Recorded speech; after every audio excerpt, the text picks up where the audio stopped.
جمال الوجود بذكر الإله وتصفو الحياة بنور. السلام علیکم ورحمۃ اللہ وبرکاتہ. ایک بات یہ کرنی تھی مجھے آپ سب سے کہ یہ جو محرم میں جو نکاح کا مسئلہ ہے بھئی، اس حوالے سے کیا بات ہے؟ محرم میں لوگ منع کرتے ہیں نکاح کرنے کو، اور رواج ہی ختم ہو گیا محرم میں، مطلب کوئی نکاح نہیں کرتا، کوئی شادی بیاہ نہیں ہوتی.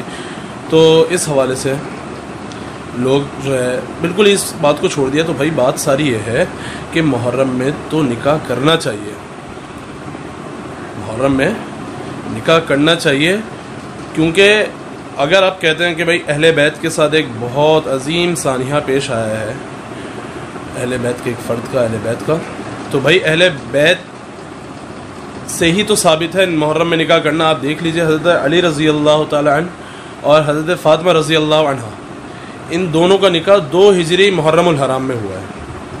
یہ بھی تو اہل بیت میں سے ہیں. اچھا، میں نے ایک جگہ یہ پڑھا کہ حضرت عثمان رضی اللہ تعالیٰ عنہ کا جو نکاح ہوا حضور صلی اللہ تعالی علیہ وسلم کی دونوں صحابیوں سے، تو ایک سے، پھر ان کے انتقال کے بعد ایک سے، وہ دونوں جو ہے وہ محرم الحرام میں ہوا ہے. تو بھائی آپ یہ بھی تو دیکھیں، اہل بیت ہی سے تو ہمیں نظیر مل لی ہے محرم میں نکاح کرنے کی، تو پھر کس طرح جو ہے محرم میں نکاح کرنے کو. اور اگر آپ یہ کہتے ہیں کہ بھائی اس مہینے بہت عظیم شہادت ہوئی ہے، بالکل اس سے انکار نہیں، لیکن بھائی سال کا آپ کوئی بھی مہینہ اٹھا لیجئے، کسی بھی عظیم شخصیت کی شہادت کا واقعہ کسی نہ کسی مہینے جو ہے وہ رونما ہوا ہے. تو کیا آپ ہر سال ہم شادی کرنا ہی چھوڑ دیتے ہیں؟ ہم ہر مہینے کو جو ہے وہ یوم سوگ منا لیتے ہیں؟ ایسا نہیں کرنا چاہیے، کریں.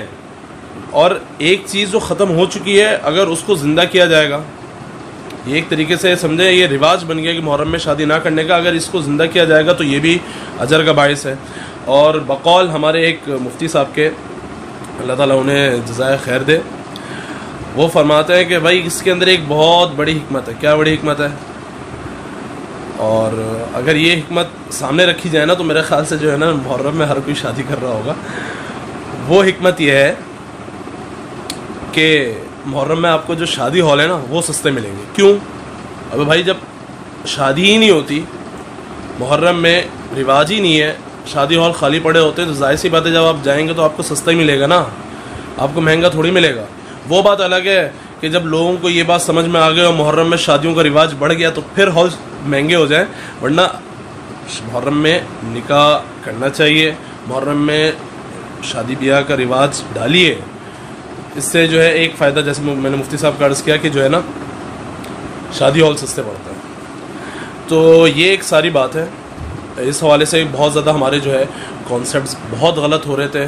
ہم نے پتہ نہیں کیا کیا مطلب اپنے دماغ کے اندر بہت سارے محرم میں شادی اور نکاح کے حوالے سے جو ہے پتہ نہیں کیا کیا دماغ میں رکھا ہوا ہے. تو بھائی اس طرح نہیں ہونا چاہیے. جہاں اگر اہل بیت کا ایک واقعہ ذکر ہوا ہے وہیں پر اہل بیت سے ہی ثبوت ہے محرم میں نکاح کا. تو اس واسطے اس کانسیپٹ کو کلیئر کیجئے اور محرم میں جو ہے نکاح کا رواج ڈالیے. تو یہ ایک چھوٹی سی بات تھی، میں نے کہا چلیں آپ سے کر لوں. اللہ تعالیٰ میں دین کی صحیح سمجھ بوجھ عطا فرمائے.